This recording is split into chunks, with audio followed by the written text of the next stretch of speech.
তাজুল ইসলাম সাহেবকে অপসারণের পরে নতুন সরকার আসার পর যে দুর্নীতির ব্যারেজ অভিযোগ আসলো হাজার হাজার কোটি টাকার, এবং তারই প্রসিকিউটর করলো তাজুল সাহেবের ওই টিমের। তো এইটা আমি মনে করি যে আমাদের দেশে অবশ্য হয় না, একটা সুষ্ঠু তদন্ত খুব জরুরি। আমি কাউকেই এখন বিচারে দোষী সাব্যস্ত বলতে চাই না।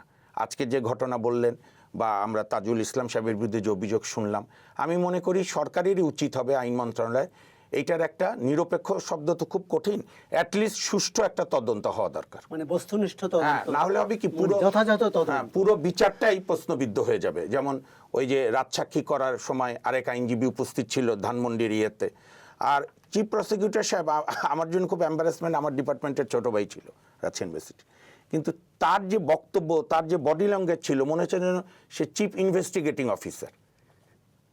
অ্যাকচুয়ালি চিফ প্রসিকিউটরের এত ব্রিফিংয়েরও কিছু নাই নানা বিষয়। তারপরে যে জিয়াউল আহসানের বোনের সঙ্গে রাগারাগি সব মিলে, আবার আজকে যে টেলিসংলাপ আমাকে আমার জুনিয়র ফ্রেন্ড শোনালো কোর্টের কাজের মধ্যেই, তো এটা তো সাংঘাতিক বিষয় যে হাফ পেমেন্ট এখন দেন, পরে পেমেন্ট কাজ হওয়ার পরে।